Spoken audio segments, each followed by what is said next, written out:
31 things that we know about Gears of War eday. There's some obvious facts in here and also some more obscure stuff that you really have to watch the trailer closely and break it down to kind of find some of this stuff or do some online research. So I've kind of put all this together for us. So let's start with number one of my personal favorites on the list. We have corpses. As you can see with this overlooking the city view of Dom and Marcus, you can see at least two big corpses coming out right there. One coming out to the right of the bridge over here and then the other to the left of the bridge. They're both coming right out. They're huge corpses.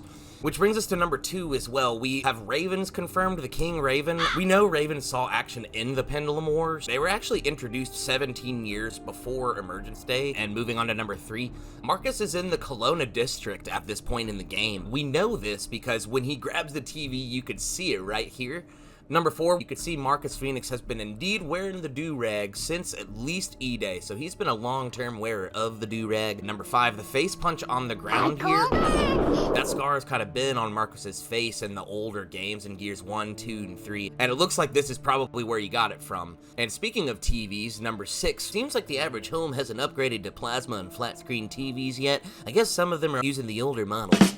Number seven, I think one of the more obvious facts in this video, we have drones, so the Locust drone is indeed confirmed. And number eight, some of the earlier drones have a bigger nasal cavity than later Locust, you know where their nose is? It's interesting because this looks more like the skull on the original Omen logo, so see that? It's actually more like a Locust. I love that. That's really cool how they tied that in. Which brings us to number nine, a little bit more about this drone. These drones can shoulder press at least 300 pounds, because Marcus Phoenix has got to be at least a 200-pound man. He's probably heavier than that, and with all of his armor, I mean, he's probably pushing at least 300-400 pounds, and the drone does that shoulder press with ease, so he could probably shoulder press a lot more than whatever Marcus Phoenix and the armor weighs together, so these drones are beasts. Number 10, this is roughly about 6 weeks after the end of the Pendulum Wars, where the UIR lose to the COG, as you can see on the newspaper here on the floor. Based on the decorations in the home, number 11, the soldiers are probably just getting home from war.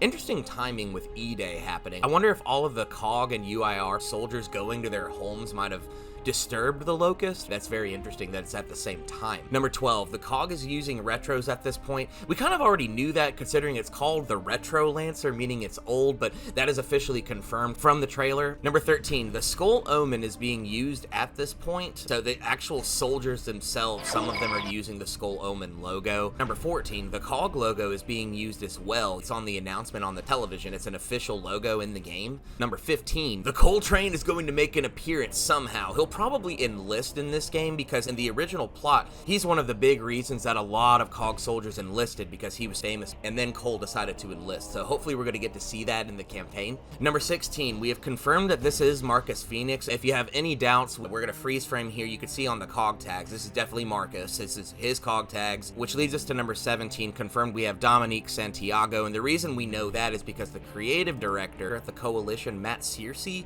he is quoted to say, "We're telling the origin story of Marcus and Dom and their bond. This is the bond that defines the franchise. They're not the characters we know from Gears 1 to 3. The game's about Marcus and Dom, but we're going to see some other subplots too, which should be awesome." Confirmed number 18, Dom is wearing the earrings even at this young, so he's been a long time wearer of the earrings, so that's pretty sick that he's very established in his fashion statement there. Which leads us to our next one. Number 19, we have something big here. Are these Berserkers, Boomers, Cantus, starting like they own the place? This is not confirmed, but we have something much bigger down here that could be potentially a new enemy. To me, it actually looks like the Grudge that hasn't mutated yet, that's not filled with emulsion. Number 20, there should be no DBs in this game because the DBs were actually created based on the Jack model after the Locust War, and so since we haven't had Locust yet, we should not have DBs in this game.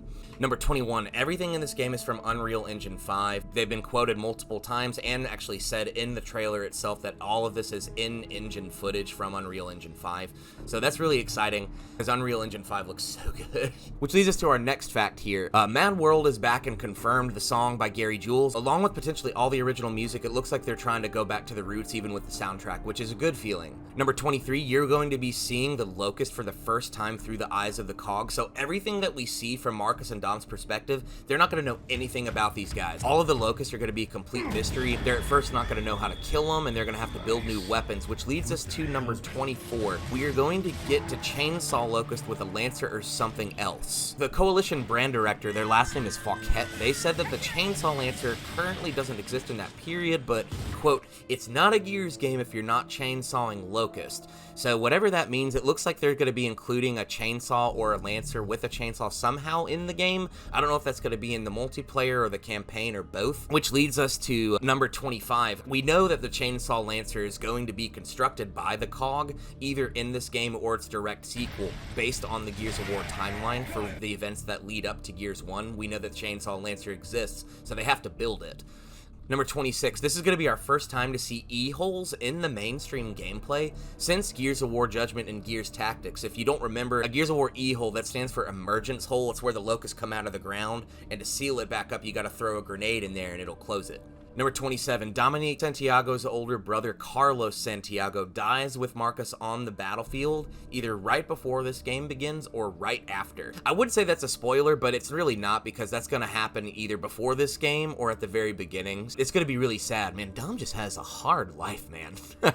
Number 28, over 100 times more environment and character details than Gears 5 are going to be included. That's quoted from Kate Rayner, one of the Coalition staff, which brings us to number 29. One of my favorite points, they're going to be including, quote, next generation destruction and gore. So that's good, because I think the gore, the blood, and the guts, that's one of the most important things in the Gears franchise, which brings us to number 30. Gears of War eday is not a spin-off. It's a completely new entry to the mainline series, which is obviously set earlier in the timeline, but it's going to be its own mainline game with potentially its own sequels. And finally, number 31, Marcus Phoenix already has experience in Delta Squad of some kind. This is confirmed because on his do-rag, he's got that logo right there. Big shout out to the homies on Twitter. I really appreciate you guys for helping me figure that out. Big shout out to Sir Ghost II, Fausto Fuentes IV, Paul Painkiller, and D Blockham. Really appreciate y'all for helping me figure that out on Twitter. So that's 31 facts about Gears of War eday. That's a lot of information just from the articles that we have in that one trailer. There's really a lot that we know already about this game, and it's so exciting.